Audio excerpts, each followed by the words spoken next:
నమస్తేనండి. శ్రీమాత్ర నమః ఛానల్‌కి స్వాగతం.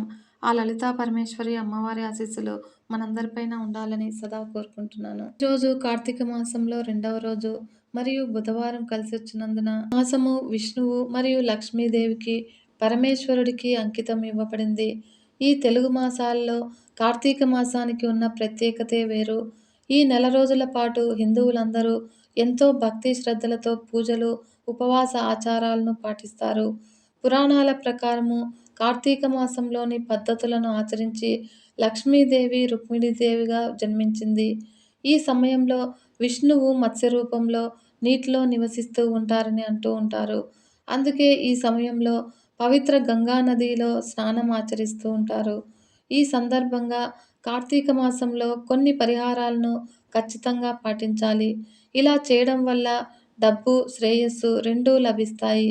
ఇంతకీ ఈ నెలలో ఏ ఏ పరిహారాలు పాటించాలనే ఆసక్తికరమైన విషయాలను ఇప్పుడు మనం తెలుసుకుందాము. మన ఛానల్‌ని ఫస్ట్ టైం చూస్తున్నట్లయితే ఈ వీడియో కనుక మీకు నచ్చినట్లయితే లైక్ చేయడం మాత్రం మర్చిపోకండి ఫ్రెండ్స్.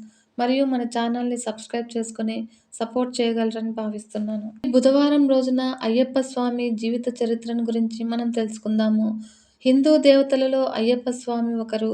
ఈయనను హరిహరసుతుడని, ధర్మశాస్త్ర మణికంఠుడని కూడా పిలుస్తూ ఉంటారు.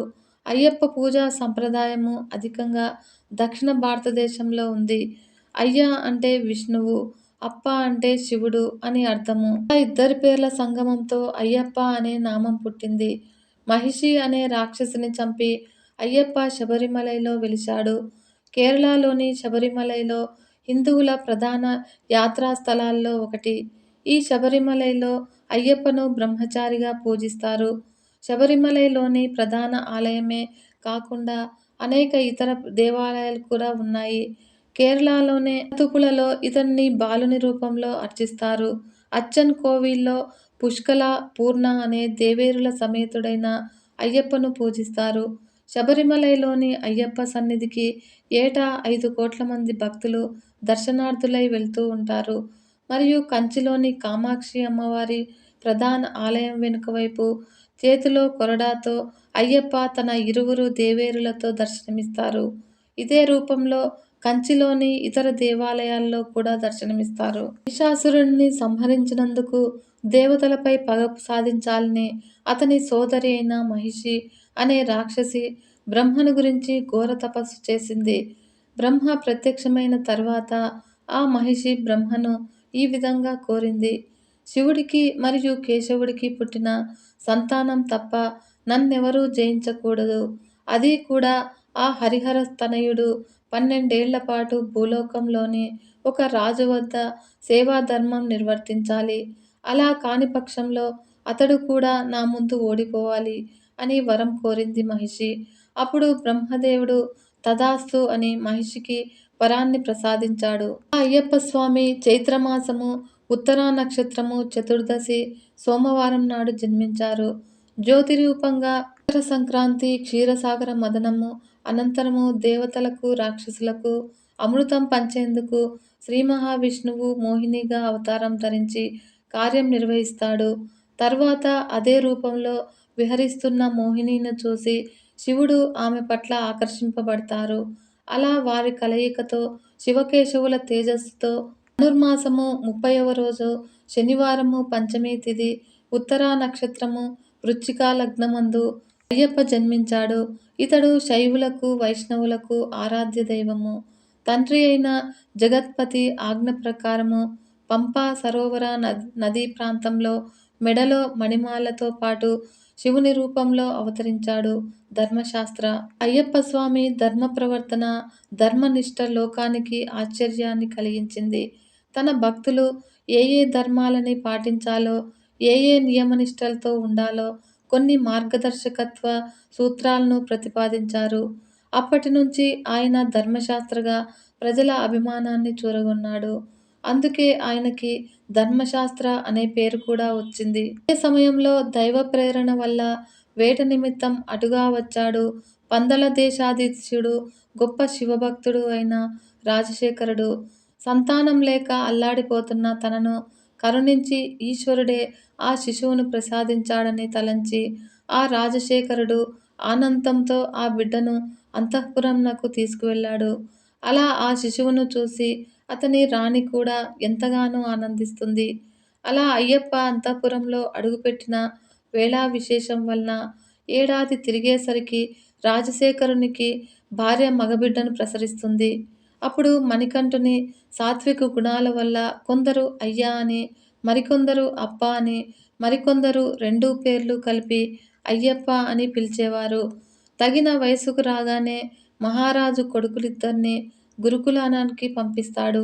రాజగురువు అయ్యప్పను అవతార పురుషుడిగా గుర్తిస్తాడు. అయినా కూడా అయ్యప్ప కోరిక మేరకు కాదనలేక అరణ్య ప్రయాణానికి కావలసిన సామాగ్రిని సిద్ధం చేయిస్తాడు. గురుకులంలో విద్యనభ్యసించి వెనుకకు వచ్చిన అయ్యప్పకు రాజ్య పట్టాభిషేకం జరపాలని అనుకుంటాడు తండ్రి అయిన రాజశేఖరుడు. అయితే తల్లికి అది ఇష్టం లేక తలనొప్పి అని నాటకమాడి వైద్యులతో వ్యాధి తగ్గుటకు పులిపాలు కావాలని చెప్పిస్తుంది. అప్పుడు అయ్యప్ప నేను వెళ్ళి తీసుకువస్తానని చెప్పి బయలుదేరతాడు. ఒకసారి అడవిలో నారదుడు మహిషిని కలిసి అయ్యప్ప గురించి నిన్ను చంపేందుకు ఒక రాజకుమారుడు వస్తున్నాడు అని హెచ్చరిస్తాడు. అప్పుడు మహిషి గేదె రూపంలో అయ్యప్పను చంపడానికి వెళ్తుంది. వీరి ఇద్దరి మధ్య జరిగే యుద్ధాన్ని వీక్షించేందుకు సమస్త దేవతలు అదృశ్య రూపంలో వస్తారు. ఈ సమయంలో అయ్యప్ప ఒక కొండపైకి ఎక్కి తాండవం చేస్తూ మహిషిని ఎదిరించాడు. అప్పుడు అయ్యప్ప మహిషుల మధ్య జరిగే భీకర యుద్ధంలో చివరగా మహిషిని నేలపై విసిరి కొడతాడు. ఆ దెబ్బకి గేదె రూపంలో ఉన్న మహిషి మరణిస్తుంది. అలా దేవతలంతా ఆయనను స్తుతిస్తూ ఆయనను ముందుకు వస్తారు. అప్పుడు శ్రీ అయ్యప్ప ఇంద్రునితో దేవేంద్ర, నేను పులిపాలు తెచ్చే రూపంపై ఇలా వచ్చాను. కాబట్టి మీరందరూ పులులై నాకు తోడ్పడండి అని అడుగుతాడు. అలా ఆయన కోరికపై అందరూ పులులుగా మారిపోయారు. ఇంద్రుడు స్వయంగా అయ్యప్పకు వాహనమైన పులిగా మారిపోయాడు. అలా పులుల దండుతో అయ్యప్ప తన రాజ్యం చేరతాడు. రాజు అయ్యప్పను పట్టాభిషిక్తుడిని చేయాలనుకుంటాడు. కానీ తన తండ్రి ఇచ్చిన రాజ్యాన్ని వదిలి మణికంఠుడు తనకు ఒక ఆలయం నిర్మించి ఇవ్వమని కోరతాడు. అందుకు నియమం ఏమంటే తానొక బాణం వదులుతానని, ఆ బాణం ఎక్కడ పడితే అక్కడ తనకు ఆలయం నిర్మించాలని. అలా కట్టిన ఆలయము శబరిమలలో ఉంది. అక్కడ అయ్యప్ప స్థిర నివాసం ఏర్పరచుకొని తన భక్తుల పూజలు అందుకుంటున్నాడని భక్తుల నమ్మకము. శబరిమలై అంటే శబరి యొక్క పర్వతము అని అర్థము. అంతటా అయ్యప్ప ఈ పర్వతంపై కల అయ్యప్ప స్వామి దేవాలయము భారతదేశ ప్రసిద్ధి చెందిన అధిక జనసమ్మర్దం కలిగిన దేవాలయాల్లో ఒకటి. ఈ దేవాలయాలకు మాలధారణ చేసుకుని 41 రోజులు నియమాలను పాటించిన భక్తులు కార్తీక మాసము, సంక్రాంతి సమయాల్లో విపరీతంగా వస్తూ ఉంటారు. అయ్యప్ప మాల ధారణ దక్షిణ భారతదేశంలోని తెలంగాణ, ఆంధ్రప్రదేశ్, కర్ణాటక, తమిళనాడు, మహారాష్ట్ర మొదలైన రాష్ట్రాల్లో అధికంగా ఉంది. ఇక్కడికి వచ్చే భక్తులలో ఆంధ్రప్రదేశ్ రాష్ట్రానికి చెందినవారు ఎక్కువగా వస్తారు. ఈ శబరిమలలో నిత్య పూజా కార్యక్రమంలో గాని, దేవాలయానికి వెళ్ళి గాని, అయ్యప్పను సందర్శించుకోవడం ద్వారా గాని, అయ్యప్పను పూజించడము సాధారణంగా ఇతర దేవుళ్ళ పూజలాగానే ఉంటుంది. అయితే దీక్ష తీసుకొని అయ్యప్ప దర్శనం కోసము వెళ్ళడానికి కఠినమైన నియమాలను ఆచరిస్తూ ప్రతిదినము చేసే భజన, పూజాది కార్యక్రమాల్లో కొంత వైశిష్ట్యం కనిపిస్తుంది. దీక్షా నియమాలు ఏవంటే భక్తులు కార్తీక మాసం నుండి దాదాపు మార్గశిర పుష్య మాసాల వరకు దృఢమైన నియమాలను ఆచరిస్తూ ఉంటారు. ఐహికమైన సౌఖ్యాలను పరిత్యజించడము, మద్య మాంస ధూప వ్యసనాలకు దూరంగా ఉండటము, స్వామి చింతనలో స్వామి భక్తులతో సమయం గడపటము, సాత్విక జీవనము అవలంబించడము ఈ దీక్షలో ముఖ్య లక్షణాలు. వీరి దినచర్య తెల్లవారుజామున లేచి చన్నీటి స్నానం చేయడంతో మొదలవుతుంది. నల్లని వస్త్రాలు, తులసిమాల, నుదుట విభూదిపై గంధం బొట్టు ధరిస్తారు. దినంలో అధిక భాగము పూజా భజనాది కార్యక్రమాల్లో గడుపుతారు. కటిక నేల మీద పడుకుంటారు. అందర్నీ స్వామి అని సంబోధిస్తారు. సంభాషణలకు దూరంగా ఉంటారు. ఇలా ఒక మండలము అంటే 41 రోజుల పాటు నియమాలతో గడుపుతారు. ఇలా అయ్యప్ప స్వామి దీక్షకు ఒక స్పష్టమైన కొంత క్లిష్టమైన విధానము రూపుదిద్దుకుంది. అయితే ఈ కార్తీక మాసంలో ఆచరించవలసిన పరిహారాలు ఏంటి అంటే, ఈ నెలలో విష్ణుమూర్తి, లక్ష్మీదేవి, యమధర్మరాజు, రావి చెట్టు ఎదుట ఖచ్చితంగా దీపారాధన చేయాలి. ఇలా చేయడం వల్ల మీకు అన్ని రకాల కష్టాల నుండి విముక్తి లభిస్తుందని పండితులు చెబుతున్నారు. అంతేకాదు మీ ఇంట్లో ఆనందము, శాంతి కూడా ఉంటుంది. ముఖ్యంగా ఈ మాసంలో పవిత్రమైన నదిలో దీపం వెలిగించే వారికి మోక్షం కూడా లభిస్తుంది. కార్తీక మాసంలో ఏదో ఒకరోజు సూర్యోదయానికి ముందు ప్రవహించే నదిలో స్నానం చేయాలి. లేదా మీ ప్రాంతంలో ఉండే చెరువులో కూడా స్నానం చేయవచ్చును. ఇవన్నీ వీలు కాకపోతే గంగా జలాన్ని మీ ఇంట్లోని పాత్రలో కలిపి స్నానం చేయాలి. ఇలా స్నానం చేస్తే పాలతో స్నానం చేసినట్లవుతుందని పెద్దలు చెబుతూ ఉంటారు. అంతేకాకుండా ఈ కార్తీక మాసంలో ఉదయము, సాయంత్రం వేళలో ఏదో ఒక పూట పాలను నీళ్లలో కలిపి తులసి మొక్కకు పోయాలి. అలాగే మీ ఇంటి పరిసరాలను శుభ్రం చేసుకోవాలి. అలాగే ఉదయము, సాయంత్రము నెయ్యితో దీపాన్ని వెలిగించాలి. విష్ణుమూర్తికి సమర్పించే నైవేద్యంలో తులసి మొక్కలు ఉండేలా చూసుకోవాలి. ముఖ్యంగా కార్తీక మాసంలో దేవప్రబోధిని ఏకాదశి రోజున తులసి కళ్యాణం చేయడం వల్ల శుభ ఫలితాలు వస్తాయి. కార్తీక మాసంలో శ్రీ మహావిష్ణువుకు నిత్యము తిలకం సమర్పించాలి. అలాగే ఏడాది పొడవునా నువ్వులను నైవేద్యంగా పెట్టడము శుభప్రదమే అయినప్పటికీ ఎవరికైతే ఇలా సాధ్యం కాదో వారంతా కార్తీక మాసము, మాఘమాసంలో అయినా నువ్వులను నైవేద్యంగా సమర్పించాలి.